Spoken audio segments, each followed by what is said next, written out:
Welcome to Meha's wonderful garden. आज का मेरा प्लांट है हिबिस्कस का प्लांट, गुड़हल का प्लांट।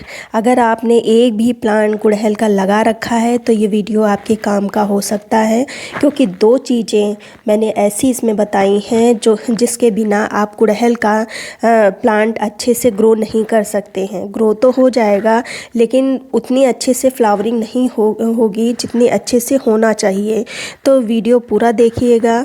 और उसी के साथ साथ में अगर मैंने दो चीज़ें बताई हैं उनका अल्टरनेट भी साथ में बताया है। अगर वो चीज़ नहीं है तो आप दूसरा भी चीज़ उसकी जगह पर यूज़ कर सकते हैं। तो चलिए शुरू करते हैं। लेकिन फर्टिलाइज़र के पहले कुछ हिबिस्कस के बारे में ज़रूरी चीज़ें हैं, उनको आप समझ लें, क्योंकि बिना इनके भी फर्टिलाइज़र कोई काम नहीं करेगा।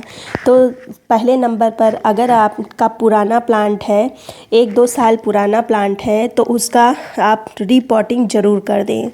आधे से ज़्यादा उसकी रूट कट कर दें और नई मिट्टी के साथ में उसको लगा दें। दूसरे नंबर पर बेहद ज़रूरी है पानी का हमेशा ख्याल रखें। अधिकतर हाइब्रिड जो हिबिस्कस होते हैं वो पानी के इम्बैलेंस के कारण ही ख़त्म होते हैं। या तो पानी बहुत अधिक हो जाता है या पानी बहुत कम हो जाता है।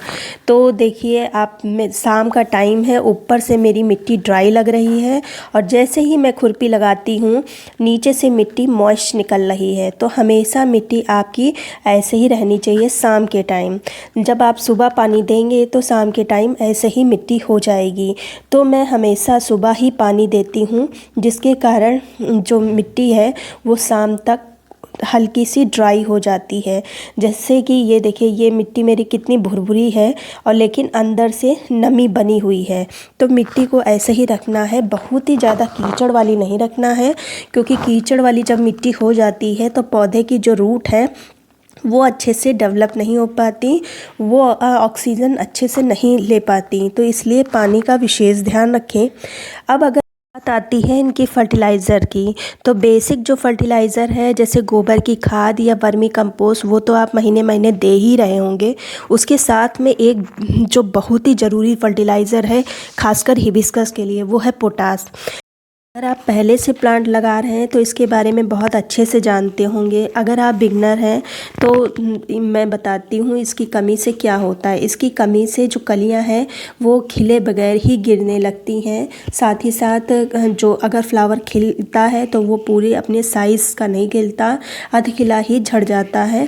साथ ही साथ आप पोटास का यूज़ करते हैं तो इससे रूट अच्छे से डेवलप होती है, अच्छे से विकास करती है और प्लांट रोगों से बचा रहता है। तो इसका प्रयोग करना है, चूँकि ये केमिकल है तो इसलिए मैं इसका प्रयोग सिर्फ अप्रैल तक ही करूँगी, 30 अप्रैल तक ही करूँगी। इसकी जगह पर मैं एक होममेड फर्टिलाइज़र का प्रयोग करूँगी, जो इसका अल्टरनेट कहा जा सकता है, जो बहुत ही कॉमन है, वो है बनाना पील का फर्टिलाइज़र। ये है और इसको आप जब कभी भी आपके यहाँ बनाना आए, जैसे कुछ प्रोग्राम होता है पूजा पाठ, तो उसमें बनाना बहुत ज़्यादा आते हैं, तो उनको सुखा लें और उनको अच्छे से, इस समय धूप भी बहुत अच्छी निकल रही है, तो उनको अच्छे से सुखा लें और पीस लें। तो उसी से ये फर्टिलाइज़र बन जाएगा और पूरे साल भर तक आपके पास टिका रहेगा। तो आप इसका कभी भी यूज़ कर सकते हैं। तो इसका चूँकि ये ऑर्गेनिक है तो इसकी क्वांटिटी ज़्यादा लेनी है और ये काम वैसे ही करता है जैसे केमिकल फर्टिलाइज़र करता है, बस इसकी क्वांटिटी ज़्यादा लेनी है। तो इसको भी वैसे ही देना है और ऊपर से गुड़ाई कर लेना है। जो उस वाले पॉट में मैंने केमिकल फर्टिलाइज़र दी है तो इस वाले पॉट में मैं दे रही हूँ। सभी फर्टिलाइज़र एक साथ नहीं देना है, जैसे कि आप केमिकल भी दे रहे हैं, ऑर्गेनिक भी दे रहे हैं, ये नहीं करना है। और सिर्फ फर्टिलाइज़र 1 महीने में एक बार ही देना है अगर आप केमिकल दे रहे हैं। हाँ, ये जैसे होममेड ये दे रहे हैं तो आप 15 दिन में दे सकते हैं। तो 2 चम्मच भर के मैंने इसको दिया है और ऊपर से मिट्टी कवर कर देंगे। अभी मैं पानी नहीं डालूँगी क्योंकि एक तो शाम का टाइम है और मिट्टी नीचे से मेरी मॉइस्ट है, इसलिए मैं पानी नहीं दूँगी। आप सुबह के टाइम ये फर्टिलाइज़र दे रहे हैं, मिट्टी आपकी ड्राई है तो पानी का प्रयोग ज़रूर करें। सूखी मिट्टी में फर्टिलाइज़र बिल्कुल भी ना दें।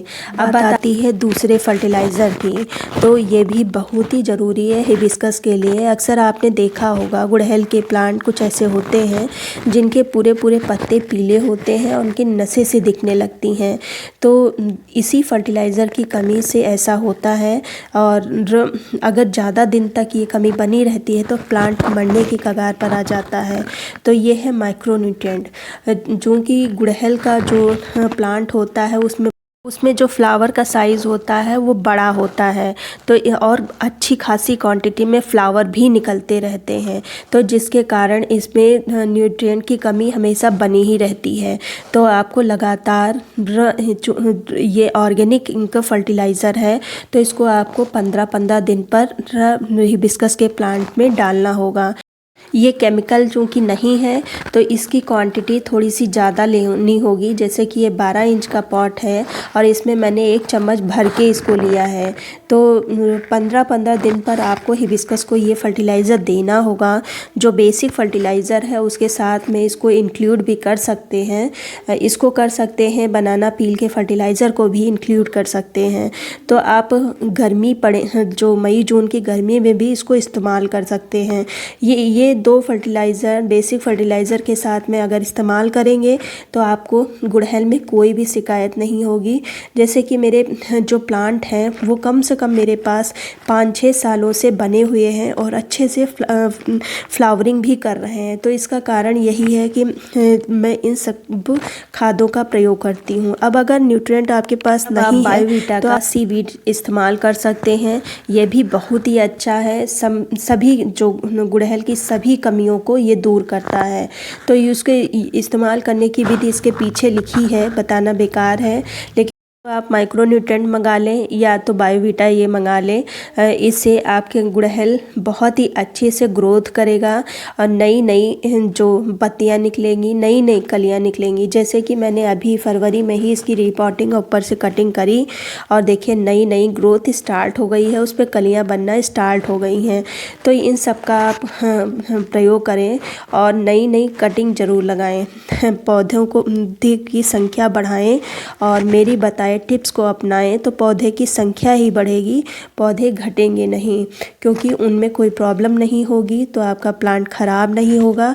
और उसी के साथ साथ आप नई नई कटिंग भी बनाते रहिए। जैसे कि मेरे 3-4 पौधे तैयार हो चुके हैं, इन छोटू प्लांट में तो फ्लावर भी निकल आया है।